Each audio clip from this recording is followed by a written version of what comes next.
പിതാവായ ദൈവം ഈശോയെ കാൽവരിയിൽ ബലിയായിട്ട് അർപ്പിക്കുകയാണ്. ഈശോയുടെ ആ സ്നേഹബലിയിലൂടെ ലോകം രക്ഷ പ്രാപിക്കുകയാണ്. ഒന്നാമത്തെ വായനയിൽ നമ്മൾ ഉൽപ്പത്തി പുസ്തകത്തിൻ്റെ വായിൽ നിന്ന് വായിച്ചു കേൾക്കുക. അബ്രഹാം ഇസ്ഹാക്കിനെ മോറിയ മലയിലേക്ക് ബലി കഴിക്കാനായിട്ട് കൊണ്ടുപോകുന്ന വലിയ സംഭവമാണ്. ഈശോയുടെ പീഡാനുഭവത്തിൻ്റെ വചനങ്ങൾ നമ്മുടെയൊക്കെ ജീവിതങ്ങളെ അനുതാപത്തിലേക്കും നന്മയിലേക്കും നയിക്കട്ടെ. ഉൽപ്പത്തി പുസ്തകത്തിൽ നിന്നുള്ള വായന, അധ്യായം 22, 1 മുതൽ 19 വരെയുള്ള വാക്യങ്ങൾ.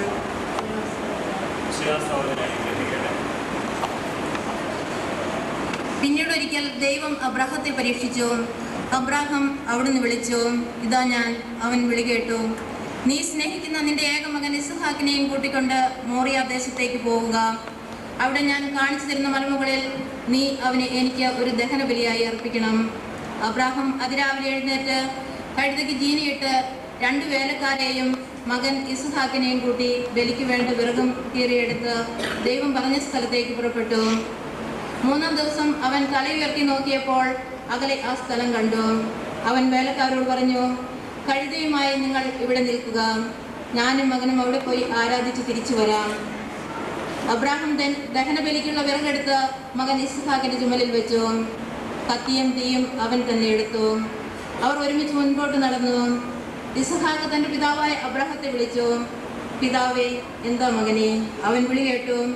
ഇസ്ഹാക്ക് പറഞ്ഞു, തീയും വിറകുമുണ്ടല്ലോ, എന്നാൽ ദഹനബലിക്കുള്ള കുഞ്ഞാട് എവിടെ? അവൻ മറുപടി പറഞ്ഞു, ബലിക്കുള്ള കുഞ്ഞാടിന് ദൈവം തന്നെ തരും. അവരൊന്നിച്ച് മുൻപോട്ട് പോയി. ദൈവം പറഞ്ഞ സ്ഥലത്തെത്തിയപ്പോൾ അബ്രാഹം അവിടെ ഒരു ബലിപീഠം പണിതു. വിറക് അടുക്കി വെച്ചിട്ട് ഇസ്ഹാക്കിനെ ബന്ധിച്ച് വിറകിന് മീതെ കിടത്തി. മകനെ ബലി കഴിക്കാൻ അബ്രാഹം കത്തി കയ്യിലെടുത്തു. തൽക്ഷണം കർത്താവിന്റെ ദൂതൻ ആകാശത്തു നിന്ന് അബ്രാഹം, അബ്രാഹം എന്ന് വിളിച്ചു. ഇതാ ഞാൻ. അവൻ വിളി കേട്ടു. കുട്ടിയുടെ മേൽ കൈവയ്ക്കരുത്, അവനെ ഒന്നും ചെയ്യരുത്. നീ ദൈവത്തെ ഭയപ്പെടുന്നുവെന്ന് എനിക്കിപ്പോൾ ഉറപ്പായി. കാരണം നിന്റെ ഏകപുത്രനെ എനിക്ക് തരാൻ നീ മടി കാണിച്ചില്ല. അബ്രാഹം തലപൊക്കി നോക്കിയപ്പോൾ തന്റെ പിന്നിൽ മുൾച്ചെടികളിൽ കൊമ്പുടക്കി കിടക്കുന്ന ഒരു മുട്ടാടിനെ കണ്ടു. അവൻ അതിനെ മകന് പകരം ദഹന ബലി അർപ്പിച്ചു. അബ്രാഹം ആ സ്ഥലത്തിന് യാഹ്വേയിരെ എന്ന് പേരിട്ടു. കർത്താവിന്റെ മലയിൽ അവിടുന്ന് വേണ്ടത് പ്രദാനം ചെയ്യുന്നുവെന്ന് ഇന്ന് വരെയും പറയപ്പെടുന്നു. കർത്താവിന്റെ ദൂതൻ ആകാശത്തു നിന്ന് വീണ്ടും അബ്രാഹത്തെ വിളിച്ചു പറഞ്ഞു, കർത്താവ് അരുളി ചെയ്യുന്നു, നീ നിന്റെ ഏകപുത്രനെ പോലും എനിക്ക് തരാൻ മടിക്കായക കൊണ്ട് ഞാൻ ശപഥം ചെയ്യുന്നു. ഞാൻ നിന്നെ സമൃദ്ധമായി അനുഗ്രഹിക്കും. നിന്റെ സന്തതികളെ ആകാശത്തിലെ നക്ഷത്രങ്ങൾ പോലെയും കടൽ തീരത്തിലെ മണൽത്തരി പോലെയും ഞാൻ വർദ്ധിപ്പിക്കും. ശത്രുവിന്റെ നഗര കവാടങ്ങൾ അവർ പിടിച്ചെടുക്കും. നീ എൻ്റെ വാക്കനുസരിച്ചതുകൊണ്ട് നിന്റെ സന്തതിയിലൂടെ ലോകത്തിലെ ജനതകളെല്ലാം അനുഗ്രഹിക്കപ്പെടും. അബ്രാഹം എഴുന്നേറ്റ് തൻ്റെ വേലക്കാരുടെ അടുത്തേക്ക് ചെന്നു. അവരൊന്നിച്ച് ബേർഷബയിലേക്ക് തിരിച്ചുപോയി. അബ്രാഹം ബേർഷബയിൽ പാർത്തു. ദൈവമായ കർത്താവിന് സ്തുതി. കർത്താവിന്റെ രക്ഷയും പ്രകാശവുമാകുന്നു. ഞാൻ ആരെ പേടിക്കണം? രഹസ്യങ്ങൾ അറിയുന്ന ദൈവമേ, അങ്ങയുടെ തിരുമുൻപിൽ നിന്ന് എന്നെ തള്ളിക്കളയരുതേ. കർത്താവിന്റെ ജീവന്റെ ശക്തിയാകുന്നു. ആരിൽ നിന്ന് ഞാൻ വിരണ്ടോടണം? നിന്ദകരും എതിരാളികളും ദുർഭദ്രം എന്നെ വിഴുങ്ങുവാൻ സമീപിച്ചു. അപ്പോൾ അവർ ഒന്നടങ്കം മറിഞ്ഞു വീണു. ഒരു കാര്യം കർത്താവിനോട് ഞാൻ ചോദിച്ചിട്ടുണ്ട്, അതുതന്നെ ഞാൻ അപേക്ഷിക്കുന്നു.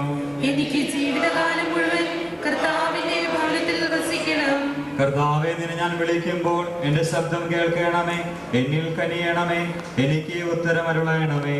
എന്റെ ഹൃദയം നിന്നോട് സംസാരിക്കുന്നു. എന്റെ വദനം തിരുമുഖം തേടുന്നു. കർത്താവേ, നിന്റെ മുഖം എന്നിൽ നിന്ന് മറയ്ക്കരുതേ. എന്റെ സഹായകനായ കർത്താവേ, നിന്റെ ദാസനായ എന്നെ ദേഷ്യത്തോടെ ശിക്ഷിക്കരുതേ. കർത്താവേ, നിന്റെ വഴി എന്നെ പഠിപ്പിക്കണമേ. നേർവഴിയിലൂടെ എന്നെ നയിക്കണമേ. എന്റെ വൈരികൾക്ക് എന്നെ കയ്യാളിക്കരുതേ. എനിക്കെതിരായി കള്ളസാക്ഷികൾ അണിനിരക്കുന്നു. അവർ തിന്മ സംസാരിക്കുന്നു. പിതാവിനും പുത്രനും പരിശുദ്ധാത്മാവിനും സ്തുതി, ആദ്യം മുതൽ എന്നേക്കും ആമേൻ. കർത്താവേ, എന്റെ രക്ഷയും പ്രകാശവുമാകുന്നു. ഞാൻ ആരെ പേടിക്കണം? രഹസ്യങ്ങൾ അറിയുന്ന ദൈവമേ, അങ്ങേ തിരുമുമ്പിൽ നിന്ന് എന്നെ തള്ളിക്കളയരുതേ.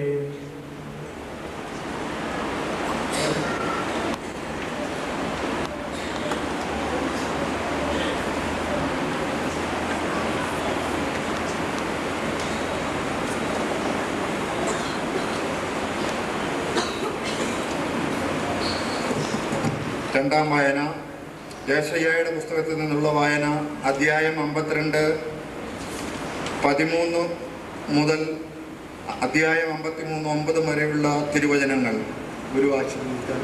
സഹോദരൻ അനുഗ്രഹിക്കട്ടെ.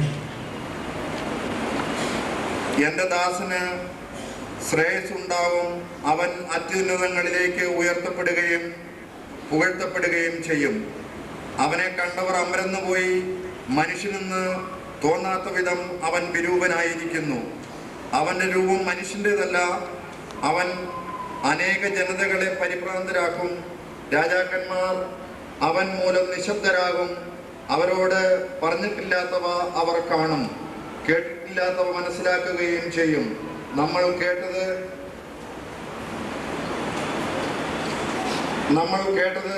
ആര് വിശ്വസിച്ചു? കർത്താവിൻ്റെ കരം ആർക്ക് വെളിപ്പെട്ടിട്ടുണ്ട്? തൈച്ചെടി പോലെ വരണ്ട ഭൂമിയിൽ നിൽക്കുന്ന മുള പോലെ അവൻ അവിടുത്തെ മുൻപിൽ വളർന്നു. ശ്രദ്ധാർഹമായ രൂപഭംഗിയോ ഗാംഭീര്യമോ ആകർഷകമായ സൗന്ദര്യമോ അവനുണ്ടായിരുന്നില്ല. അവൻ മനുഷ്യരാൽ നിന്ദിക്കപ്പെടുകയും ഉപേക്ഷിക്കപ്പെടുകയും ചെയ്തു. അവൻ വേദനയും ദുഃഖവും നിറഞ്ഞവനായിരുന്നു. അവനെ കണ്ടവർ മുഖം തിരിച്ചു കളഞ്ഞു. അവൻ നിന്ദിക്കപ്പെട്ടു, നാം അവരെ ബഹുമാനിച്ചതുമില്ല. നമ്മുടെ വേദനകളാണ് യഥാർത്ഥത്തിൽ അവൻ വഹിച്ചത്, നമ്മുടെ ദുഃഖങ്ങളാണ് അവൻ ചുമന്നത്. എന്നാൽ ദൈവം അവനെ പ്രഹരിക്കുകയും ശിക്ഷിക്കുകയും ദണ്ഡിപ്പിക്കുകയും ചെയ്തെന്ന് നാം കരുതി.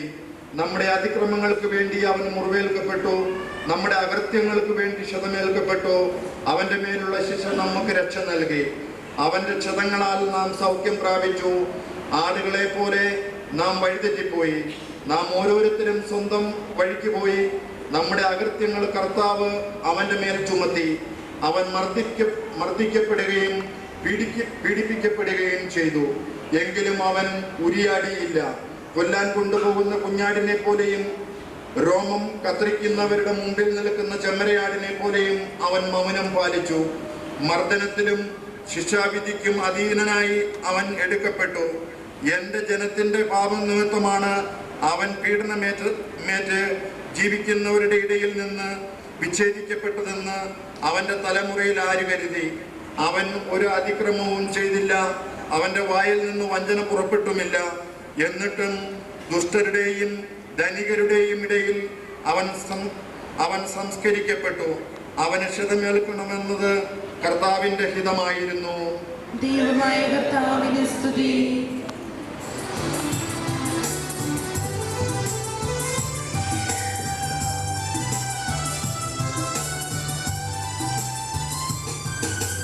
സർവചരാചരവും ദൈവമഹത്വത്തെ വാഴ്ത്തിപ്പാടുന്നു.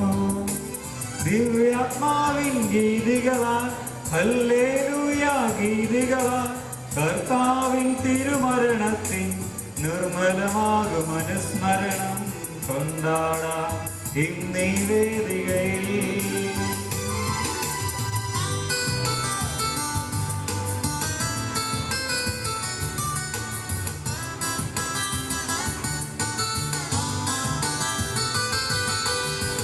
മഹിമാവല്ലോ വാനിലും ഒഴിയും തിങ്ങി വിളങ്ങുന്നു.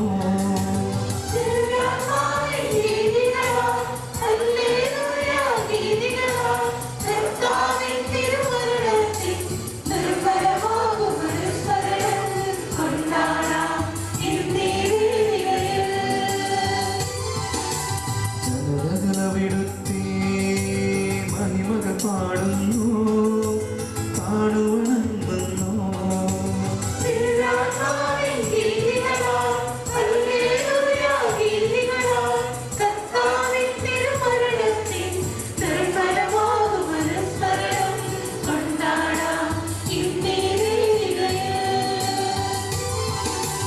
നിത്യപിതാവിനും സുതനും റൂഹാക്കും സ്തുതിയുണ്ടാകട്ടെ. ദിവ്യാത്മാവിൻ ഗീതികളാൽ ഹല്ലേലൂയ ഗീതികളാൽ കർത്താവിൻ തിരുമരണത്തിൻ നിർമ്മലമാകും അനുസ്മരണം കൊണ്ടാടാം ഇന്നീ വേദികയിൽ. ആദിയിലെ പോലെ എപ്പോഴും എപ്പോഴും എന്നേക്കും ആമേൻ. ദിവ്യാത്മാവിൻ ദീപിക, ഹല്ലേലൂയ ദീപിക, കർത്താവിൻ തിരുമരണത്തിൻ നിർമ്മലമാകും അനുസ്മരണം കൊണ്ടാടാം എന്നീ വേദികയിൽ.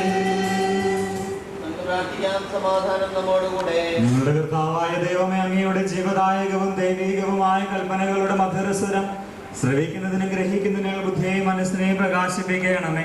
അതുവഴി ആത്മശരീരങ്ങൾക്ക് ഉപകരിക്കുന്ന സ്നേഹവും ശരണവും രക്ഷയും ഞങ്ങളിൽ ഫലമണിയുന്നതിനും നിരന്തരം ഞങ്ങൾ അങ്ങയെ സ്തുതിക്കുന്നതിനും അങ്ങയുടെ കാരുണ്യത്താലും അനുഗ്രഹത്താലും ഞങ്ങളെ സഹായിക്കണമേ. പിതാവും പുത്രനും പരിശുദ്ധാത്മാവുമായ സർവേശ്വരായ എന്നേക്കും. എൻ്റെ സഹോദരരെ, വിശുദ്ധ പൗലോസ്ലീഹ റോമാക്കാർക്ക് എഴുതിയ ലേഖനം 5-ാം അധ്യായം 6 മുതൽ 16 വരെയുള്ള വാക്യങ്ങൾ ഒരു ആശീർവദിച്ചു. മിശിഹാ സഹോദരനെ അനുഗ്രഹിക്കട്ടെ. നാം ബലഹീനരായിരിക്കരെ നിർണയിക്കപ്പെട്ട സമയത്ത് ക്രിസ്തു പാപികൾക്ക് വേണ്ടി മരിച്ചു. നീതിമാന് വേണ്ടി പോലും ആരെങ്കിലും മരിക്കുക പ്രയാസമാണ്. ഒരുപക്ഷെ ഒരു നല്ല മനുഷ്യന് വേണ്ടി മരിക്കാൻ വല്ലവരും തുനിഞ്ഞെന്ന് വരാം. എന്നാൽ നാം പാപികളായിരിക്കെ ക്രിസ്തു നമുക്ക് വേണ്ടി മരിച്ചു. അങ്ങനെ നമ്മോടുള്ള തൻ്റെ സ്നേഹം ദൈവം പ്രകടമാക്കിയിരിക്കുന്നു. ആകയാൽ ഇപ്പോൾ അവൻ്റെ രക്തത്താൽ നീതീകരിക്കപ്പെട്ട നാം അവൻ മുഖം ക്രോധത്തിൽ നിന്ന് രക്ഷിക്കപ്പെടുന്നു എന്നത് തീർച്ചയാണല്ലോ. നാം ശത്രുക്കളായിരുന്നപ്പോൾ അവിടുത്തെ പുത്രന്റെ മരണത്താൽ ദൈവവുമായി രമ്യപ്പെട്ടുവെങ്കിൽ രമ്യപ്പെട്ടതിന് ശേഷം അവൻ്റെ ജീവൻ മൂലം രക്ഷിക്കപ്പെടുമെന്നത് തീർച്ച. മാത്രമല്ല, നമ്മുടെ കർത്താവായ യേശുക്രിസ്തു വഴി നാം ദൈവത്തിൽ അഭിമാനിക്കുകയും ചെയ്യുന്നു. അവൻ വഴിയാണല്ലോ നാം ഇപ്പോൾ അനുരഞ്ജനം സാധിച്ചിരിക്കുന്നത്. ഒരു മനുഷ്യൻ മൂലം പാപവും പാപം മൂലം മരണവും ലോകത്തിൽ പ്രവേശിച്ചു. അപ്രകാരം എല്ലാവരും പാപം ചെയ്തുകൊണ്ട് മരണം എല്ലാവരിലും വ്യാപിച്ചു. നിയമം നൽകപ്പെടുന്നതിന് മുമ്പ് തന്നെ പാപം ലോകത്തിലുണ്ടായിരുന്നു. എന്നാൽ നിയമമില്ലാത്തപ്പോൾ പാപം കണക്കിലെടുക്കപ്പെടുന്നില്ല. ആദത്തിന്റെ പാപത്തിന് സദൃശ്യമായ പാപം ചെയ്യുന്നവരുടെ മേൽ പോലും ആദത്തിന്റെ കാലം മുതൽ മോശയുടെ കാലം വരെ മരണം ആധിപത്യം പുലർത്തി. ആദം വരാനിരുന്നവന്റെ പ്രതിരൂപമാണ്. എന്നാൽ പാപം പോലെയല്ല കൃപദാനം. ഒരു മനുഷ്യന്റെ പാപം മൂലം വളരെ പേർ മരിച്ചുവെങ്കിൽ ദൈവകൃപയും യേശുക്രിസ്തുവെന്ന ഒരു മനുഷ്യന്റെ കൃപാദാനവും അനേകർക്ക് എത്രയധികം സമൃദ്ധമായി ലഭിച്ചിരിക്കുന്നു. ഒരുവന്റെ പാപത്തിൽ നിന്നുളവാകുന്ന ഫലം പോലെയല്ല ഈ ദാനം. ഒരു പാപത്തിന്റെ ഫലമുണ്ടായ വിധി ശിക്ഷയ്ക്ക് കാരണമായി. അനേകം പാപങ്ങൾക്ക് ശേഷം ആഗതമായ കൃപദാനമാകട്ടെ നീതീകരണത്തിന് കാരണമായി. നമ്മുടെ കർത്താവായ മിശിഹായ്ക്ക് സ്തുതി.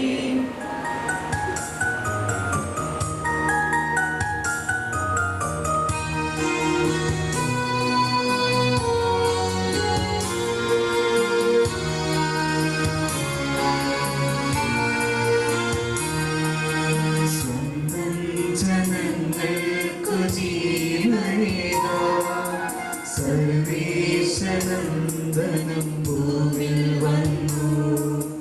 കുരിശാനായി നാഥനായി തീർത്തു ലോകം. വേദയാലായി നാഥനായി തീർത്തു ലോകം. കുരിശാനായി നാഥനായി തീർത്തു ലോകം. വേദയാലായി നാഥനിൽ ചേർത്തു ലോകം.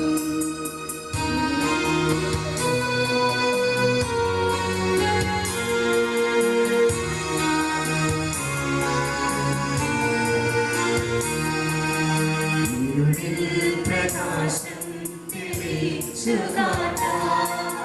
പരമപ്രകാശം കനിഞ്ഞിറങ്ങി. കുരിശാനായി നാഥനായി തീർത്തു ലോകം. വേദയാലായി നാഥനിൽ ചേർത്തു ലോകം. കുരിശാനായി നാഥനായി തീർത്തു ലോകം. വേദയാലായി നാഥനിൽ ചേർത്തു ലോകം. സുവിശേഷം ശ്രമിക്കാം. ഭഗവതായ പീഡാനുഭവ ചരിത്രമാണ് നമ്മൾ വായിച്ചു കേൾക്കുക. നമുക്ക് ശാന്തമായിരുന്ന് ഈശോയുടെ പീഡാനുഭവ ചരിത്രം ശ്രവിക്കാം. അവിടെ ഗെസ്തമേൻ എന്ന പേരിൽ ഒരു തോട്ടമുണ്ടായിരുന്നു. ഈശോയും ശിഷ്യന്മാരും അതിൽ പ്രവേശിച്ചു. അപ്പോൾ അവിടുന്ന് അവരോട് ഇങ്ങനെ അരുളി ചെയ്തു: ഞാൻ പോയി പ്രാർത്ഥിക്കട്ടെ. നിങ്ങൾ എവിടെ ഇരിക്കുവിൻ, പരീക്ഷയിൽ ഉൾപ്പെടാതിരിക്കുവാൻ പ്രാർത്ഥിക്കുകയും ചെയ്യുവിൻ. അനന്തരം ഈശോ പത്രോസിനെയും ശബദിയുടെ പുത്രന്മാരായ യാക്കോബ്, യോഹന്നാൻ എന്നിവരെയും കൂട്ടിക്കൊണ്ട് അല്പദൂരം മുൻപോട്ട് നീങ്ങി. അവിടെ വെച്ച് ഈശോ അപാരമായ ദുഃഖത്താൽ വിവശനായി തീർന്നു. അവിടുന്ന് അവരോട് ഇപ്രകാരം അരുളി ചെയ്തു: എൻ്റെ ആത്മാവ് മരണവേദന അനുഭവിക്കുന്നു. നിങ്ങൾ എന്നോടുകൂടെ ഉണർന്നിരിക്കുവിൻ. അനന്തരം അവിടുന്ന് ഒരു കല്ലേറ് ദൂരെ മാറി മുട്ടുകുത്തി സാഷ്ടാംഗം വീണ് ഇങ്ങനെ പ്രാർത്ഥിച്ചു: പിതാവേ, കഴിയുമെങ്കിൽ ആ മണിക്കൂർ എന്നിൽ നിന്ന് അകന്നു പോകട്ടെ.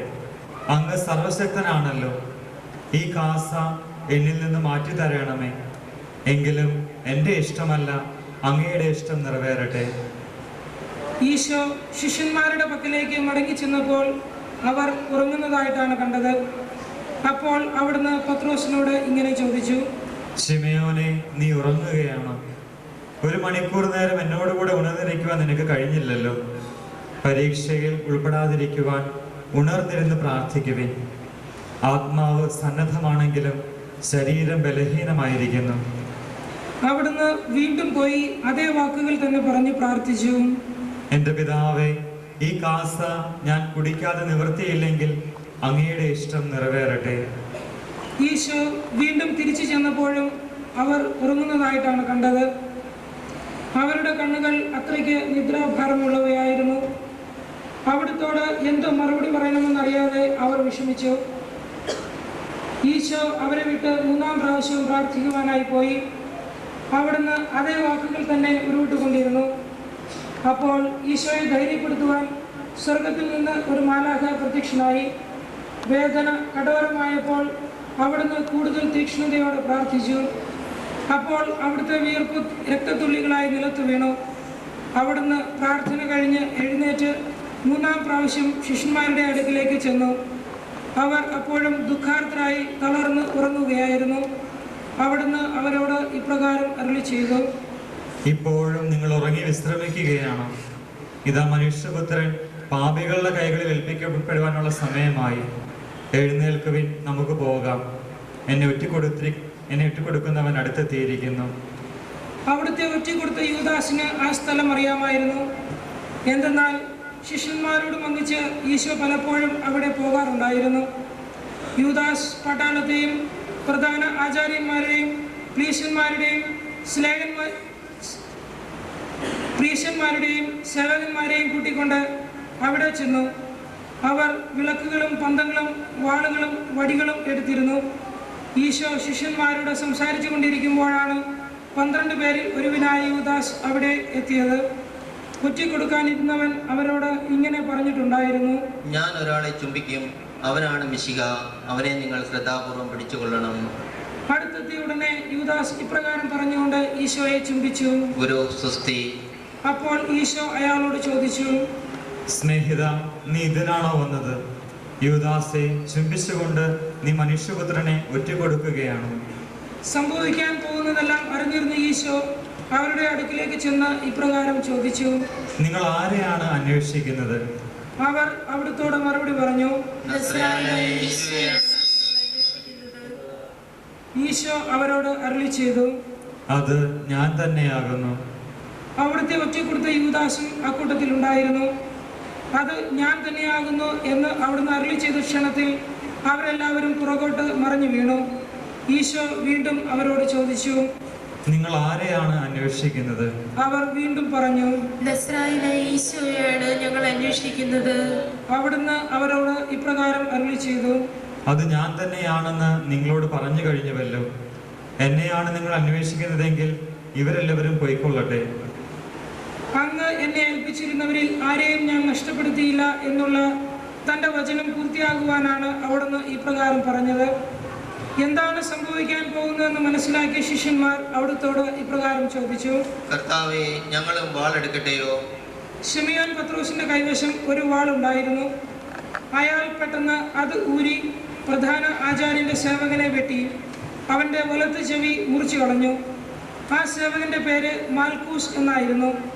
അവന്റെ ചെവി തൊട്ട് സുഖപ്പെടുത്തിയ ശേഷം ഈശോ പത്രോസിനോട് ഇപ്രകാരം അരുളി ചെയ്തു: വാൾ അതിൻ്റെ ഉറയിലിടുക. വാളെടുക്കുന്നവൻ വാളാൽ തന്നെ മരിക്കും. ഞാൻ എൻ്റെ പിതാവിനോട് അപേക്ഷിച്ചാൽ ക്ഷണനേരം കൊണ്ട് 12 വ്യൂഹം മാലാഖമാരെ അയച്ച് ശത്രുകരങ്ങളിൽ നിന്ന് എന്നെ രക്ഷിക്കുകയില്ലെന്നാണ് നീ കരുതുന്നത്. അങ്ങനെ ചെയ്താൽ ഇതെല്ലാം സംഭവിക്കുമെന്ന തിരുവെഴുത്ത് എങ്ങനെ പൂർത്തിയാകും? എൻ്റെ പിതാവ് എനിക്ക് തന്ന കാസ ഞാൻ കുടിക്കേണ്ടതല്ലയോ? അനന്തരം ഈശോ ആ ജനക്കൂട്ടത്തോട് ഇപ്രകാരം അരുളി ചെയ്തു: ഒരു കവർച്ചക്കാരനെ പിടിക്കാൻ എന്നവണ്ണം വാളുകളും അടികളുമായി നിങ്ങളിപ്പോൾ എൻ്റെ അടുത്ത് വന്നിരിക്കുന്നു. ഞാൻ എല്ലാ ദിവസവും ദേവാലയത്തിൽ പഠിപ്പിച്ചിരുന്നവനല്ലേ? അന്നൊന്നും നിങ്ങൾ എന്നെ പിടികൂടിയില്ലല്ലോ. ഇത് നിങ്ങളുടെ സമയമാണ്. ഇത് അന്ധകാരത്തിൻ്റെ ഭരണമാണ്. പ്രവചനങ്ങൾ പൂർത്തിയാകുവാൻ ഇതെല്ലാം സംഭവിച്ചേ മതിയാകൂ. അപ്പോൾ സഹസ്രാധിപനും പട്ടാളക്കാരും യൂതന്മാരുടെ പരിചാരകരും ചേർന്ന് ഈശോയെ പിടിച്ച് ബന്ധിച്ചു. അത് കണ്ട് ശിഷ്യന്മാരെല്ലാവരും അവിടുത്തെ ഉപേക്ഷിച്ച് ഓടിപ്പോയി. എന്നാൽ ഒരു യുവാവ് ഈശോയെ അനുഗമിച്ചിരുന്നു. അവർ അയാളെ പിടികൂടി. ധരിച്ചിരുന്ന വസ്ത്രം ഉപേക്ഷിച്ച് അയാളും ഓടി രക്ഷപ്പെട്ടു. ഈശോയെ ആദ്യം അവർ അന്നാസിന്റെ പക്കലേക്കിലാണ് കൊണ്ടുപോയത്. എന്തെന്നാൽ അയാൾ അക്കൊല്ലത്തെ മഹാപുരോഹിതനായിരുന്ന കയ്യപ്പായുടെ ശ്വശൂരനായിരുന്നു. ജനങ്ങൾ ഒന്നാകെ നശിക്കാതിരിക്കാൻ ഒരാൾ അവർക്ക് പകരം മരിക്കുന്നത് നല്ലതാണെന്ന് ഒരിക്കൽ പ്രസ്താവിച്ചിട്ടുള്ള ഒരു മനുഷ്യനായിരുന്നു കയ്യപ്പ. പ്രധാന ആചാര്യൻ ഈശോയോട് അവിടുത്തെ ശിഷ്യന്മാരെയും ഉപദേശത്തെയും പറ്റി ചോദിച്ചു.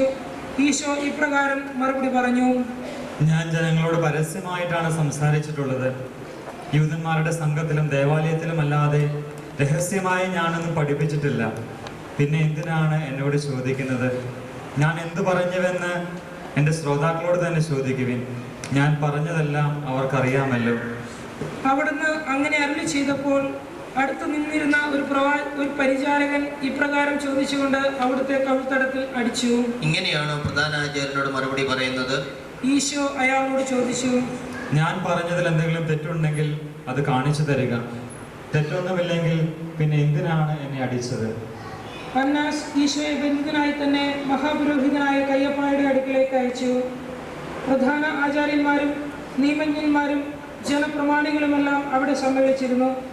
പ്രധാന ആചാര്യന്മാരും ന്യായാധിപ സംഘവും ഈശോയെ വധശിക്ഷയ്ക്ക് വിധിക്കുവാനുള്ള തെളിവുകൾ ഉണ്ടാക്കുവാൻ പരിശ്രമിക്കുകയായിരുന്നു.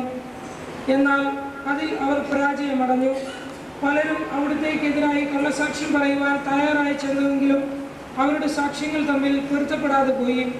അവസാനം 2 കള്ളസാക്ഷികൾ ചെന്ന് ഇങ്ങനെ മൊഴി കൊടുത്തു: മനുഷ്യനിർമ്മിതമായ ദേവാലയം നശിപ്പിച്ച് 3 ദിവസങ്ങൾക്കകം മനുഷ്യനിർമ്മിതമല്ലാത്ത മറ്റൊന്ന് ഞാൻ പണിയുമെന്ന് ഈ മനുഷ്യൻ പറയുന്നത് ഞങ്ങൾ കേട്ടിട്ടുണ്ട്. എന്നാൽ അവിടെയും അവരുടെ സാക്ഷ്യങ്ങൾക്ക് തമ്മിൽ പൊരുത്തമില്ലായിരുന്നു.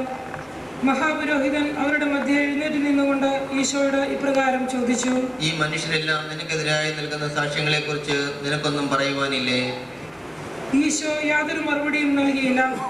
മഹാപുരോഹിതൻ വീണ്ടും ചോദിച്ചു: നീ ദൈവപുത്രനായ മിശിഹ തന്നെയോ എന്ന് ഞങ്ങളോട് പറയണമെന്ന് സജീവ ദൈവത്തിന്റെ നാമത്തിൽ ശപഥം ചെയ്തുകൊണ്ട് ഞാൻ ആവശ്യപ്പെടുന്നു. ഈശോ അരുളി ചെയ്തു: അങ്ങ് തന്നെ അത് പറഞ്ഞു കഴിഞ്ഞിരിക്കുന്നു. മനുഷ്യപുത്രൻ സർവശക്തന്റെ വലതുഭാഗത്തിരിക്കുന്നതും വാനമേഘങ്ങളിൽ എഴുന്നള്ളി വരുന്നതും നിങ്ങൾ കാണുമെന്ന് ഞാൻ നിങ്ങളോട് പറയുന്നു. അത് കേട്ടപ്പോൾ മഹാപുരോഹിതൻ തന്റെ വസ്ത്രങ്ങൾ വലിച്ചു കീറിക്കൊണ്ട് പറഞ്ഞു: ഇവൻ ദേവദൂഷണം പറഞ്ഞിരിക്കുന്നു. ഇനി സാക്ഷികളെ കൊണ്ട് നമുക്ക് എന്താ ആവശ്യം? ഇവൻ ദേവദൂഷണം പറയുന്നത് നിങ്ങൾ തന്നെ കേട്ടല്ലോ. നിങ്ങളുടെ അഭിപ്രായം എന്താണ്? അവർ മറുപടി പറഞ്ഞു: ഇവൻ മരണശിക്ഷയ്ക്ക് അർഹനാകുന്നു. പിന്നീട് അവർ അവിടുത്തെ മുഖത്ത് തുപ്പുകയും ഇടിക്കുകയും കർണത്ത് അടിക്കുകയും ചെയ്തു. കണ്ണുകൾ മൂടിക്കെട്ടിയ ശേഷം ഇപ്രകാരം ചോദിച്ചുകൊണ്ട് അവിടുത്തെ അടിച്ചു: നിന്നെ അടിച്ചത് ആരാണെന്ന് പ്രവചിക്കുക.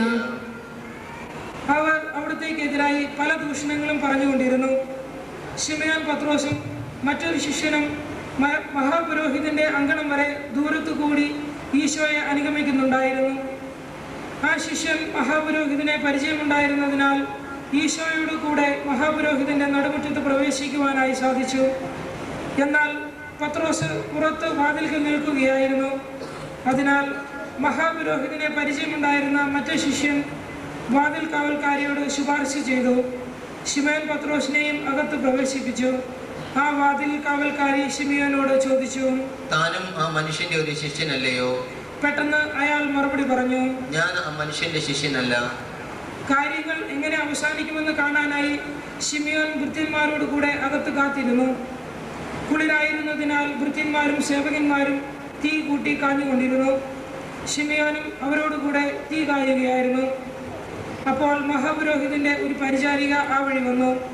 അവൾ ശിമയോനെ സൂക്ഷിച്ചു നോക്കിയ ശേഷം ഇങ്ങനെ ചോദിച്ചു, താനും നസ്രായനായ ഈശോയുടെ കൂടെ ഉണ്ടായിരുന്നവനല്ലേ? എല്ലാവരുടെയും മുമ്പിൽ വെച്ച് പത്രോസ് നിഷേധിച്ചു പറഞ്ഞു, നീ പറയുന്നത് എനിക്ക് മനസ്സിലാകുന്നില്ല. ഞാൻ ആ മനുഷ്യനെ അറിയുകയില്ല. അനന്തരം അയാൾ പടിവാതിൽക്കലേക്ക് പോയി. അപ്പോൾ കോഴി കൂവി. അല്പം കഴിഞ്ഞ് അവിടെ നിന്നിരുന്നവർ അടുത്തു ചെന്ന് പത്രോസിനോട് പറഞ്ഞു, താനും അവരുടെ കൂടെയുള്ളവൻ തന്നെ, സംശയമില്ല. തന്റെ സംസാര രീതി തന്നെ അത് തെളിയിക്കുന്നു. അപ്പോൾ ശിമയോൻ പത്രോസ് സത്യം ചെയ്ത് ആണയിട്ട് ഇങ്ങനെ പറഞ്ഞു, ഞാൻ ആ മനുഷ്യനെ അറിയുകയില്ല. പ്രധാന ആചാര്യന്റെ ഭൃത്യനും പത്രോസ് ചെവി മുറിച്ചവന്റെ ചാർച്ചക്കാരനുമായ ഒരു മനുഷ്യൻ പത്രോസിനോട് പറഞ്ഞു, തോട്ടത്തിൽ വെച്ച് അയാളുടെ കൂടെ തന്നെയും ഞാൻ കണ്ടല്ലോ. പത്രോസ് അതും നിഷേധിച്ചു. അയാൾ സംസാരിച്ചുകൊണ്ടിരിക്കുമ്പോൾ തന്നെ രണ്ടാം പ്രാവശ്യവും കോഴി കൂവി. കർത്താവ് തിരിഞ്ഞ് പത്രോസിനെ നോക്കി, കോഴി കൂവുന്നതിന് മുൻപ് 3 പ്രാവശ്യം നീ എന്നെ നിഷേധിച്ച് പറയും എന്ന് അവിടുന്ന് അരുളി ചെയ്തിരുന്നത് പത്രോസ് അപ്പോൾ ഓർത്തു. അയാൾ പുറത്തേക്ക് പോയി ഹൃദയം നൊന്ത് കരഞ്ഞു. നേരം വെളുത്തപ്പോൾ പ്രധാന ആചാര്യന്മാരും ജനപ്രമാണികളും നിയമജ്ഞരും ചേർന്ന് ഈശോയെ വധിക്കുന്നതിനെ പറ്റി ആലോചന നടത്തി. ന്യായാധിപ സംഘത്തിന് മുമ്പാകെ അവിടുത്തെ ഹാജരാക്കിയ ശേഷം അവർ അവിടുത്തോട് ഇപ്രകാരം അരുളി ചെയ്തു, നീ മിശിഹായാണെങ്കിൽ അക്കാര്യം ഞങ്ങളോട് തുറന്നു പറയുക. അവിടുന്ന് ഇങ്ങനെ മറുപടി പറഞ്ഞു, എൻ്റെ വാക്ക് നിങ്ങൾ വിശ്വസിക്കുകയില്ല, എൻ്റെ ചോദ്യങ്ങൾക്ക് നിങ്ങൾ മറുപടി പറയുകയുമില്ല. ഇന്നു മുതൽ മനുഷ്യപുത്രൻ സർവശക്തനായ ദൈവത്തിന്റെ വലതുഭാഗത്തിരിക്കും. അവർ വീണ്ടും അവിടുത്തോട് ചോദിച്ചു, ആകയാൽ നീ ദൈവപുത്രനാണെന്ന് പറയുകയാണോ? അവിടുന്ന് ഉത്തരമരുളി, ഞാൻ ദൈവപുത്രനാണെന്ന് നിങ്ങൾ തന്നെ പറഞ്ഞു കഴിഞ്ഞുവല്ലോ. അപ്പോൾ അവർ പറഞ്ഞു, നമുക്കിനി സാക്ഷികളെ കൊണ്ട് എന്താണ് ആവശ്യം? നാം നേരിട്ട് തന്നെ കേട്ടു കഴിഞ്ഞല്ലോ. അവർ അവിടുത്തെ ബന്ധിച്ച് ഗവർണറായിരുന്ന പൊന്തിയോസ് പീലാത്തോസിന് മുൻപാകെ ഹാജരാക്കി. ഈശോ വിധിക്കപ്പെട്ട വിവരം അറിഞ്ഞപ്പോൾ അവിടുത്തെ ഉച്ചക്കൊടുത്ത യൂദാസ് മനക്ലേശത്തോടെ ആ 30 വെള്ളി നാണയങ്ങളുമായി പ്രധാന ആചാര്യന്മാരുടെയും ജനപ്രമാണികളുടെയും അടുക്കൽ ചെന്ന് ഇപ്രകാരം പറഞ്ഞു, ഞാൻ പാപം ചെയ്തു പോയി. കുറ്റമില്ലാത്ത രക്തം ഞാൻ ഒറ്റിക്കൊടുത്തു. അവർ മറുപടി പറഞ്ഞു, അതിന് ഞങ്ങൾ എന്തു വേണം? നീ പോയി നിന്റെ കാര്യം നോക്കിക്കൊള്ളുക. അവൻ ആ നാണയത്തുട്ടുകൾ ദേവാലയത്തിലേക്ക് വലിച്ചെറിഞ്ഞിട്ട് പോയി തൂങ്ങിച്ചത്തു. പ്രധാന ആചാര്യന്മാർ ആ നാണയത്തുട്ടുകൾ പൊറുക്കിയെടുത്തിട്ട് ഇപ്രകാരം പറഞ്ഞു, ഇത് രക്തത്തിന്റെ വിലയാകിയാൽ നേർച്ചപ്പെട്ടിയിലിടുന്നത് ശരിയല്ല. അവർ കൂടി ആലോചിച്ചതിന് ശേഷം ആ പണം കൊടുത്ത് വിദേശികളെ സംസ്കരിക്കുവാൻ ഒരു കുശവന്റെ പറമ്പ് വാങ്ങി. ആ സ്ഥലം ഇന്നും രക്തപ്പറമ്പ് എന്ന പേരിലാണ് അറിയപ്പെടുന്നത്. വിലപ്പെട്ടവന്റെ വിലയായി ഇസ്രായേൽക്കാർ കണക്കാക്കിയ 30 വെള്ളി നാണയം എടുത്ത് കർത്താവ് എന്നോട് കൽപ്പിച്ചതുപോലെ അവർ കുശവന്റെ പറമ്പിന് കൊടുത്തു എന്നുള്ള ജെറമിയാസിന്റെ പ്രവചനം അങ്ങനെ പൂർത്തിയായി.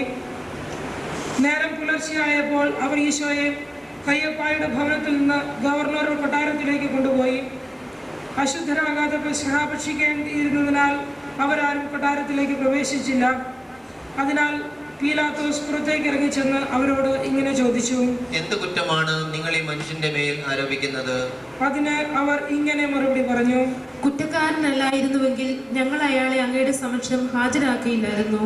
പീലാത്തോസ് അവരോട് പറഞ്ഞു, അങ്ങനെയെങ്കിൽ നിങ്ങൾ തന്നെ അയാളെ കൊണ്ടുപോയി നിങ്ങളുടെ നിയമമനുസരിച്ച് വിസ്തരിച്ചു കൊള്ളുവിൻ. ഉടനെ യൂതന്മാർ പീലാത്തോസിനോട് ചോദിച്ചു, ആർക്കും മരണശിക്ഷ നൽകുവാൻ ഞങ്ങൾക്ക് അധികാരമില്ലല്ലോ. എങ്ങനെയാണ് താൻ മരിക്കാൻ പോകുന്നതെന്ന് സൂചിപ്പിച്ചുകൊണ്ട് ഒരിക്കൽ ഈശോ പറഞ്ഞ വാക്കുകൾ അങ്ങനെ നിറവേറുകയായിരുന്നു. അനന്തരം അവർ ഈശോയുടെ മേൽ ഓരോ കുറ്റങ്ങൾ ആരോപിച്ചു തുടങ്ങി. ഇയാൾ ജനങ്ങളെ വഴിതെറ്റിക്കുകയും സീസറിന് കപ്പ കൊടുക്കുന്നത് തടയുകയും താൻ രാജാവായി മിശിഹായാണെന്ന് പറയുകയും ചെയ്തതായി ഞങ്ങൾക്കറിയാം. അപ്പോൾ പീലാത്തോസ് അകത്തേക്ക് പോയി ഈശോയെ വിളിച്ച് ഇപ്രകാരം ചോദിച്ചു, നിങ്ങൾ യൂതന്മാരുടെ രാജാവാണോ? ഈശോ അരുളി ചെയ്തു, ഇതങ്ങ് സ്വയം ചോദിക്കുന്നതോ മറ്റുള്ളവർ എന്നെപ്പറ്റി പറഞ്ഞതുകൊണ്ട് ചോദിക്കുന്നുവോ? മറുപടിയായി പീലാത്തോസ് ചോദിച്ചു, ഞാനൊരു യഹൂദനല്ലല്ലോ. നിങ്ങളുടെ ആളുകളും പ്രധാനാചാര്യന്മാരുമല്ലേ നിങ്ങളെ എൻ്റെ മുമ്പിൽ ഹാജരാക്കിയത്. നിങ്ങൾ എന്ത് കുറ്റമാണ് ചെയ്തത്? അപ്പോൾ ഈശോ ഇപ്രകാരം അരുളി ചെയ്തു, എൻ്റെ രാജ്യം ഐഹികമല്ല. ആയിരുന്നുവെങ്കിൽ ഞാൻ യൂതന്മാരുടെ കൈകളിൽ വീഴാതിരിക്കുവാൻ എൻ്റെ സേവകന്മാർ യുദ്ധം ചെയ്യുമായിരുന്നു. എൻ്റെ രാജ്യം ഇവിടെയല്ല. പീലാത്തോസ് വീണ്ടും ചോദിച്ചു, അപ്പോൾ നിങ്ങൾ ഒരു രാജാവ് തന്നെയാണെന്നോ? ഈശോ ഇപ്രകാരം ഉത്തരമരുളി, ഞാൻ രാജാവാണെന്ന് അങ്ങ് തന്നെ പറഞ്ഞു. സത്യത്തിന് സാക്ഷ്യം വഹിക്കുവാനാണ് ഞാൻ ജനിച്ചിരിക്കുന്നത്. അതിനുവേണ്ടി തന്നെയാണ് ഞാൻ ലോകത്തിലേക്ക് വന്നിരിക്കുന്നത്. സത്യത്തോട് ചേർന്ന് നിൽക്കുന്നവരെല്ലാം എൻ്റെ ശബ്ദം കേൾക്കുന്നു. അപ്പോൾ പീലാത്തോസ് ചോദിച്ചു, സത്യം എന്താകുന്നു? ചോദ്യം കഴിഞ്ഞ് ഉടൻ തന്നെ അദ്ദേഹം യൂതന്മാരുടെ നേരെ തിരിഞ്ഞ് പ്രധാന ആചാര്യന്മാരോടും ജനസമൂഹത്തോടും ഇങ്ങനെ പറഞ്ഞു, ഞാൻ ഈ മനുഷ്യനിൽ കുറ്റമൊന്നും കാണുന്നില്ല. അവർ വീണ്ടും ഈശോയിൽ കുറ്റം ആരോപിച്ചു തുടങ്ങി. ഇയാൾ ഗലീല മുതൽ ഇവിടെ വരെ യൂദയ രാജ്യങ്ങളിലെങ്ങും പ്രസംഗിച്ചു ജനങ്ങളെ പ്രക്ഷോഭത്തിന് പ്രേരിപ്പിക്കുന്നു. ഗലീല എന്ന് കേട്ട ഉടനെ പീലാത്തോസ് ചോദിച്ചു, ഈ മനുഷ്യൻ ഗലീലക്കാരനാണോ? ഈശോ ഹെറോദോസിന്റെ അധികാരസീമയിൽപ്പെട്ടവനാണെന്നറിഞ്ഞപ്പോൾ പീലാത്തോസ് അവിടുത്തെ ഹെറോദോസിന്റെ പക്കലേക്ക് അയച്ചു. അദ്ദേഹം വന്ന് ജെറുസലേത്ത് ഉണ്ടായിരുന്നു. ഈശോയെ കണ്ടപ്പോൾ ഹെറോദോസ് വളരെ സന്തോഷിച്ചു. അദ്ദേഹം ഈശോയെക്കുറിച്ച് പലതും കേട്ടിട്ടുണ്ടായിരുന്നു. അവിടുത്തെ ഒന്ന് കാണാൻ ആഗ്രഹിച്ച് ഇരിക്കുകയുമായിരുന്നു. അവിടുന്ന് എന്തെങ്കിലും ഒരു അത്ഭുതം പ്രവർത്തിക്കുന്നത് കാണണമെന്ന് അദ്ദേഹം പ്രതീക്ഷിച്ചു. ഹെറോദോസ് ഈശോയോട് പലതും ചോദിച്ചു. എന്നാൽ അവിടുന്ന് ഒരു മറുപടിയും പറഞ്ഞില്ല. അവിടെയും പ്രധാന ആചാര്യന്മാരും നിയമജ്ഞരും ഈശോയ്ക്കെതിരായി ഓരോ ആരോപണങ്ങൾ ഉന്നയിച്ചു കൊണ്ടിരുന്നു. അവസാനം ഹെറോദോസും പടയാളികളും കൂടി അവിടുത്തെ നിന്ദിച്ച് പരിഹസിക്കുകയും വിലയേറിയ ഒരു വസ്ത്രം ധരിപ്പിച്ച് പീലാത്തോസിന്റെ പക്കലേക്ക് തിരിച്ചയക്കുകയും ചെയ്തു. ശത്രുതയിൽ കഴിഞ്ഞിരുന്ന ഹെറോദോസും പീലാത്തോസും അന്നു മുതൽ മിത്രങ്ങളായി തീർന്നു. പീലാത്തോസ് പ്രധാന ആചാര്യന്മാരെയും ജനപ്രമാണികളെയും വിളിച്ചുകൂട്ടി ഇങ്ങനെ പറഞ്ഞു, ജനങ്ങളെ വഴിപിഴപ്പിക്കുന്നു എന്ന് കുറ്റം ആരോപിച്ചാണല്ലോ നിങ്ങൾ ഈ മനുഷ്യനെ എൻ്റെ മുമ്പിൽ ഹാജരാക്കിയിരിക്കുന്നത്. നിങ്ങളുടെ മുമ്പിൽ വെച്ച് തന്നെ ഞാൻ ഇയാളെ വിസ്തരിച്ചു. എന്നാൽ നിങ്ങൾ ആരോപിക്കുന്ന കുറ്റങ്ങളൊന്നും ഞാൻ ഇയാളിൽ കണ്ടില്ല. ഹെറോദോസിനും ഇയാളിൽ കുറ്റമൊന്നും കാണാൻ കഴിഞ്ഞില്ല. അദ്ദേഹം ഇയാളെ ഇങ്ങോട്ട് തന്നെ തിരിച്ചയക്കുകയാണല്ലോ ചെയ്തത്. മരണശിക്ഷയ്ക്ക് അർഹമായ കുറ്റമൊന്നും ഈ മനുഷ്യൻ ചെയ്തിട്ടില്ല. അതിനാൽ ചമ്മട്ടി കൊണ്ട് അടിപ്പിച്ച് ഇയാളെ ഞാൻ വിട്ടയക്കും. എല്ലാ പെസഹ തിരുനാളിലും ജനങ്ങൾ ആഗ്രഹിക്കുന്ന ഒരു തടവുകാരനെ ഗവർണർ മോചിപ്പിക്കുക പതിവായിരുന്നു. അതനുസരിച്ച് ആളെ മോചിപ്പിക്കുവാൻ ജനങ്ങൾ ആവശ്യപ്പെട്ടു തുടങ്ങി. ഒരു കലാപത്തിനിടയിൽ കൊലപാതകം നടത്തിയ കുറ്റത്തിന് പ്രക്ഷോഭകാരികളുടെ കൂടെ കാരാഗൃഹത്തിൽ അടയ്ക്കപ്പെട്ടിരുന്ന ബറാബാസ് എന്ന കുപ്രസിദ്ധനായ ഒരു തടവുകാരനുണ്ടായിരുന്നു.